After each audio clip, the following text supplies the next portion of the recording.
They wandered through the densely populated necropolis, the city of dead, giving up nothing now but silence, and yet Kim felt 1,000 eyes upon them.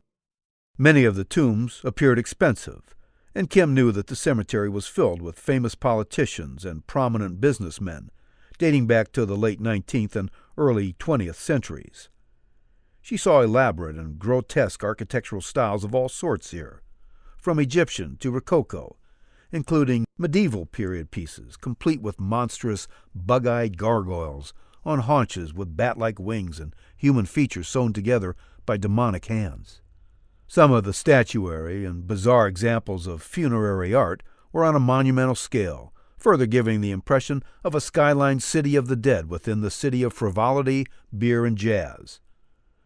She searched the fog, searched the stones, cautious at every alleyway, byway, and intersection, noting the well-kept, manicured grounds, so totally at odds with the city-owned pauper cemetery where Surrette's body had lain until they'd gone in search of it.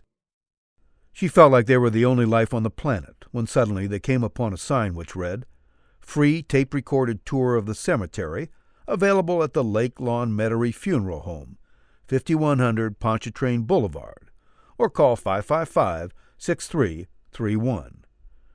Tacked to the sign were several notices which blew in the wind. A distant rumble of thunder threatened more storms from the lingering hurricane activity in the Gulf of Mexico. Kim was wondering how Matisak had made off with Jessica. How had he chosen to materialize here? From the shroud of a fog? From a tomb he'd broken into? What sort of stand had he made? Had he taken her by complete surprise?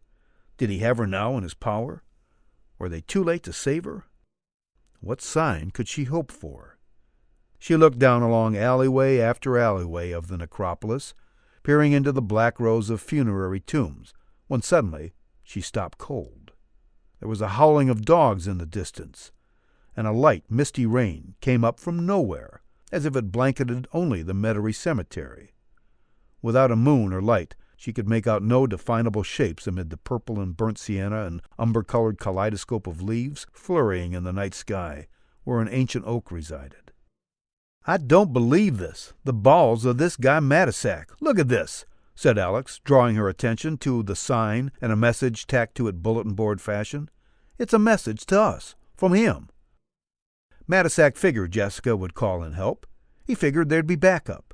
And so he'd come and gone before they arrived, Kim realized, as she read the note Alex handed over to her.